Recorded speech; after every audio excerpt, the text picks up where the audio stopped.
मराठी मॅट्रिमोनीवर मिळतो सगळ्यात जास्त चॉईस। मराठी मॅट्रिमोनीने लाखो स्थळं जुळवली आहेत। यापेक्षा चांगली गोष्ट काय असू शकते? मराठी माणसांची नंबर 1 चॉईस मराठी मॅट्रिमोनी।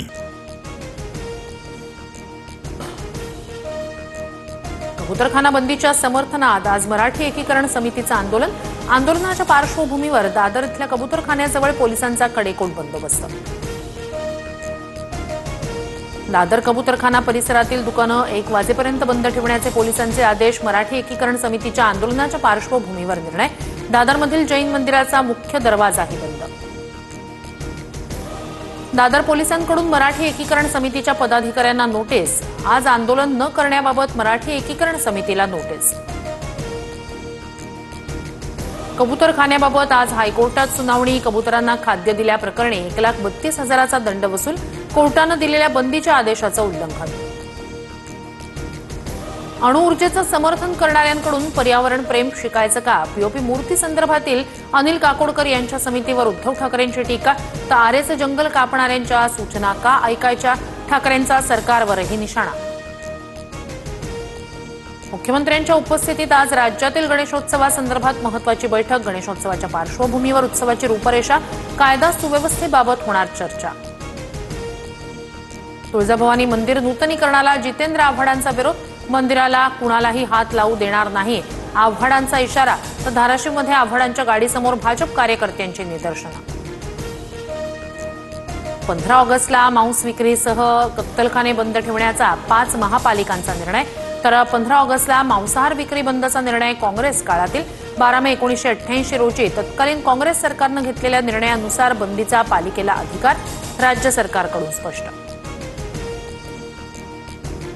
पराभूत 48 लोकसभा मतदारसंघातील मतदार हेराफेरीचा डेटा राहुल गांधी लवकरच समोर आणणार। 7 ते 8 टप्प्यात यादी जाहीर करणार। सूत्रांची माहिती, पिक्चर अभी बाकी है असं म्हणत राहुल गांधींनी निवडणूक आयोगाला दिला होता इशारा। मतदान वाढवून देण्याचा दावा करणारे लोक मार्केटमध्ये फिरतात, मात्र हे सर्व बकवास आहे। उपमुख्यमंत्री अजित पवार यांची प्रतिक्रिया। वरळीतील बीडीडी चाळीत राहणाऱ्यांना उद्या नवीन घरांची चावी मिळणार। मुख्यमंत्री फडणवीस, उपमुख्यमंत्री शिंदे आणि आदित्य ठाकरे एकाच मंचावर येण्याची शक्यता। बाळासाहेब ठाकरेंनी सुरू केलेल्या साप्ताहिक मार्मिकचा आज 65वा वर्धापन दिन सोहळा। रवींद्र नाट्य मंदिरात संध्याकाळी 6 वाजता वर्धापन दिन सोहळा साजरा होणार। अमरावतीच्या अचलपूरमध्ये फिनले मिलच्या कामगारांचं 7 दिवसापासून शोले स्टाईल आंदोलन सुरूच।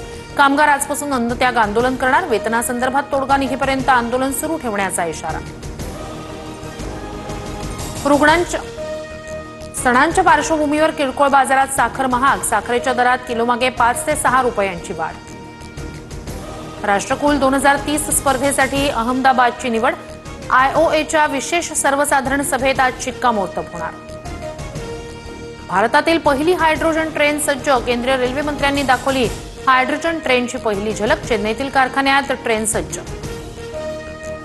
देशातील 4 नवीन सेमीकंडक्टर प्रकल्पांना मंजुरी। 4,600 कोटींची गुंतवणूक। केंद्र सरकारचा मोठा निर्णय। कॉन्स्टिट्यूशन क्लबच्या निवडणुकीत भाजप खासदार राजीव प्रताप रूडी विजयी। भाजपच्याच संजीव बलियान यांचा 100पेक्षा जास्त मतांनी पराभव। सेल्फी काढण्यासाठी आलेल्या व्यक्तीला खासदार जया बच्चन यांनी ढकललं। निवडणूक आयोगावरील आंदोलनादरम्यान व्हिडिओ व्हायरल। माजी क्रिकेटपटू सुरेश रैनाला ईडीचं समन्स। बेटिंग ॲप प्रकरणात दिल्लीतील ईडी कार्यालयात चौकशी होणार। राज्यात पावसाचा जोर वाढणार। पूर्व विदर्भात मुसळधार पावसाची शक्यता। मुंबई परिसरात मेघगर्जनेसह पाऊस पडणार असल्याचा अंदाज। उत्तराखंडला पावसाचा रेड अलर्ट। देहरादून, नैनिताल, हरिद्वार, पौडीसह अनेक जिल्ह्यांना इशारा। मराठी मॅट्रिमोनीवर मिळतो सगळ्यात जास्त चॉईस। मराठी मॅट्रिमोनीने लाखो स्थळं जुळवली आहेत। यापेक्षा चांगली गोष्ट काय असू शकते? मराठी माणसांची नंबर 1 चॉईस मराठी मॅट्रिमोनी।